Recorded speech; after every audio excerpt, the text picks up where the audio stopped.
15,000 மதிப்புள்ள SQL கோர்ஸை காக்கி நேயர்களுக்காக வெறும் 549 ரூபாய்க்கு அறிவுடைமை என்ற ஆன்லைன் எஜுகேஷன் பிளாட்ஃபார்ம்ல ஆஃபர் பண்றாங்க. காக்கி 85 என்ற கூப்பன் கோடை யூஸ் பண்ணீங்கன்னா இந்த கோர்ஸோட ஒரிஜினல் பிரைஸ்ல இருந்து உங்களுக்கு 85% ஆஃப் கிடைக்கும். வெறும் 549 ரூபாய்க்கு உங்களால இந்த கோர்ஸ் ஆக்சஸ் பண்ண முடியும். ஆனா இந்த கூப்பன் கோட் அடுத்த 3 நாளே எக்ஸ்பயர் ஆகுதுங்க. சோ ஆஃபர் இருக்கும் போதே இந்த கோர்ஸை வாங்கிக்கோங்க. இந்த கோர்ஸை பத்தின முழு டீடைல் டிஸ்கிரிப்ஷன் லிங்க்ல இருக்கு. லிங்கை கிளிக் பண்ணி செக் பண்ணி பார்த்துக்கோங்க.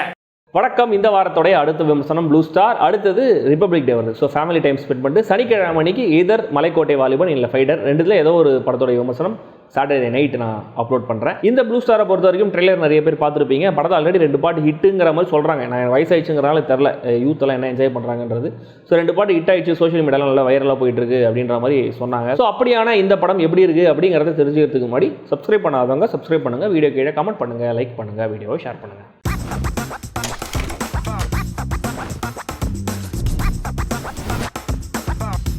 Blue star late 90s Arakkonam பகுதியில் நடக்கிற கதை. அந்த ஊரில் அசோக் செல்வன் இருக்காரு, பாலிடெக்னிக் படிச்சுட்டு இருக்காரு. அவருக்குன்னு ஒரு கேங் ஆஃப் ஃப்ரெண்ட்ஸ் இருக்காங்க, ரொம்ப பேஷனட்டாக கிரிக்கெட் ஆடுற பசங்க எல்லாருமே. இவங்களுடைய டீம் பேர் தான் ப்ளூ ஸ்டார். அதே ஊரில் வேற ஒரு சமூகத்தை சேர்ந்த கொஞ்சம் வசதியான ஒருத்தர் தான் சாந்தனு. அவருடைய மாமா உள்ளூரில் கொஞ்சம் செல்வாக்கு இருக்கிற ஆளு. சாந்தனுக்கும் குரூப் ஆஃப் ஃப்ரெண்ட்ஸ் இருக்காங்க, இவங்களும் கிரிக்கெட் விளையாடுறவங்க.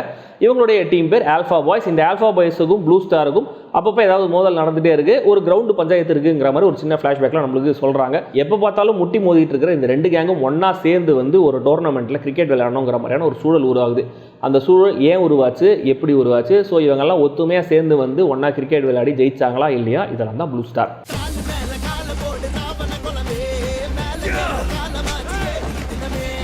அசோக் செல்வன் சாந்தனு 2 பேருமே அவங்க கெரியரில் சொல்லிக்கக்கூடிய அளவுக்கு ஒரு பர்ஃபார்மன்ஸை கொடுத்துருக்காங்க. சாந்தனு கூட ஒரு நடிகர் இருந்தால் இன்னும் கூட பயங்கரமாக நடிப்பில் ஃப்ளரிஷ் ஆகிறார் போல இருக்குது. ஏன்னா தங்கம் செக்மெண்ட்லையும், அதாவது பாவக்கதைகள் வந்து இல்லையா, அந்த தங்கம் ஷார்ட் செக்மெண்ட்லையும் அவருடைய இந்த நடிப்பை நம்மளால் பார்க்க முடிஞ்சுது. த்ரூ அவுட் த ஃபிலிம் 2 பேருமே அவங்களுடைய அந்த கேரக்டர் நேச்சரை அவ்வளோ அழகாக ப்ரிசைஸாக கேரி பண்ணியிருக்காங்க. இதில் சாந்தனுக்கு கொஞ்சம் எக்ஸ்ட்ரா ப்ரௌனி பாயிண்ட்ஸ் கொடுக்கலாம். ஏன்னா அவருக்கு 2 ஹாஃப்ஸ்லையுமே 2 விதமான 2 ஷேடில் இருக்கிற கேரக்டர்ஸ், அந்த சேஞ்ச் ஓவரை ரொம்ப நல்லா தன்னுடைய நடிப்பில் கொண்டு வந்திருக்காரு. படத்துடைய நடிகர்களில் அடுத்த ஹைலைட் ஒரு சர்ப்ரைஸ் பேக்கேஜ். அசோக் செல்வனுடைய தம்பியா நடிச்சிருக்கிற பிருத்வி பாண்டியராஜன். அவருக்கு இது ஒரு பெர்ஃபெக்டான கம்பேக், ரீஎன்ட்ரி, ரீஇன்வென்ஷன், ரீடிஸ்கவரின்னு என்ன வேணா சொல்லிக்கலாம். கொஞ்சம் அவருடைய ஆக்டிவிட்டிஸ் கபாலியில் வர அட்டகத்தி தினேஷ் கேரக்டர் ஞாபகப்படுத்தினாலுமே கூட படத்துடைய காமிக் ரிலீஃப் இவர் தான். காதல் வயப்பட்ட டீனேஜர் கேரக்டர்ல தனியாக ஒரு ட்ராக்ல கலக்கியிருக்காரு. அசோக் செல்வனுடைய அம்மா கேரக்டர்ல நடிச்சிருக்கிற லிஸி ஆண்ட்ரி, ஆண்டவரேன்னு இவங்க பண்ணுற காமெடிஸ் எல்லாத்துக்குமே சிரிப்பு வருது. அப்பா கேரக்டரில் நடிச்சிருக்கிற இளங்கோ குமரவேல், இந்த கேங்கை வழி நடத்துகிற பகவதி பெருமாள், இந்த புல்லட் பாபு அப்படிங்கிற கேரக்டர், கடைசி வரைக்கும் ஈகோவை விட்டு கொடுக்காத வெங்கட் அப்படிங்கிற கேரக்டர், ஆப்போசிட் டீமில் இருக்கிற நந்தகோபாலுங்கிற கேரக்டர்னு இவங்க எல்லாருமே நடிகர்களாக இல்லாமல் அந்தந்த கேரக்டர்ஸாகவே ரெஜிஸ்டர் ஆகிருக்காங்கிறது இந்த கேரக்டர் ரைட்டிங்கில் இயக்குனர் ஜெயக்குமாரும் ரைட்டர் தமிழ் பிரபாவும் கூடுதல் அக்கறை செலுத்தியிருக்காங்க அப்படிங்கிறத காட்டுது. ஆனால் இதே 2 பேர் தான் பயங்கர ஸ்டீரியோடிபிக்கலாக 2 நெகட்டிவ் கேரக்டர்ஸும் எழுதியிருக்காங்கிறது அவங்களே வச்சுக்கிட்ட திருஷ்டின்னு வேணா சொல்லிக்கலாம். அண்ட் வசனங்கள் கண்டிப்பாக இன்னும் கூட அழுத்தமாக இருந்திருக்கலாம். தமிழ் அழகனுடைய சினிமாகிராஃபி இந்த வேர்ல்ட் பில்டிங் ஒரு பெரிய பலமாக இருக்கு. அட்டக்கத்தியோடைய நீட்சி தான் இந்த உலகம்ன்ற மாதிரி சொல்லலாம். ஆனால் அந்த படம் கேரக்டர் ட்ரிவன்கிறதுனால ரொம்ப இன்டிமேட்டாக க்ளோஸ்அப்ஸ்லேயே ட்ராவல் பண்ணியிருப்பாங்க. இந்த படத்தை பொறுத்த வரைக்கும் லேண்ட்ஸ்கேப்புமே கூட ஒரு கேரக்டர் மாதிரி ட்ரீட் பண்ணியிருக்காங்கிறதுனால அந்த ஜியோகிராஃபியை எஸ்டாப்ளிஷ் பண்ணுறதுல கூடுதல் கவனம் செலுத்தி ரொம்ப அழகாக டேஸ்ட்ஃபுல்லான விஷுவல்ஸாக பிரசன்ட் பண்ணியிருக்காங்க. கோவிந்த் வசந்தாவுடைய பாடல்கள், பின்னணி இசைன்னு 2மே இந்த படத்துக்குன்னு தனித்துவமான ஒரு வைபை கிரியேட் பண்ணியிருக்கு. உள்ளூரில் இருக்கிற ஜாதி பிரச்சனை, அங்கே சுப்பீரியர்னு பேசிட்டு இருக்கிற ஒருத்தன் வெளியில் போய் அவமானப்படும் போது அவனுக்குள்ள வர ஒரு மாறுதல், பசங்களுக்குள்ள ஒத்துமையை கொண்டு வர ஸ்போர்ட்ஸை ஒரு டூலாக பயன்படுத்துறதுன்னு ஃபெமிலியரான பிளாட் எலிமெண்ட்ஸாக இருந்தாலும் அதை பீரியட் செட்டிங் கேரக்டர்ஸ் மூலமாக இன்ட்ரெஸ்டிங்காக ப்ரெசென்ட் பண்ண ஆரம்பிக்கிறார் இயக்குனர். கீர்த்தி பாண்டியன் கேரக்டர் கிரிக்கெட்டை பற்றி பேசுகிற வசனங்கள், அவங்க கிரிக்கெட் ஆடுற அந்த ஒரு சீன் 2மே நல்லா இருந்தது. தென் இந்த கிரிக்கெட் சீக்வன்சஸ் எல்லாமே நம்ம ஏரியாவில் ஒரு கிரிக்கெட் கிரவுண்டில் பக்கத்துல இருந்து ஒரு கல்லி மேட்சோ டோர்னமெண்ட் மேட்சோ பார்க்குற மாதிரி ஒரு கேண்டிடான ஃபீலை தான் கொடுக்குது. இந்த மாதிரியான காட்சிகளில் எடிட்டர் செல்வாவுடைய ஒர்க்கை குறிப்பிட்டு சொல்லி ஆகணும். ஏன்னா படத்துடைய பேரே ப்ளூ ஸ்டார். ஸோ அந்த டீம் என்ன நமக்கு தோக்க போகிறாங்க.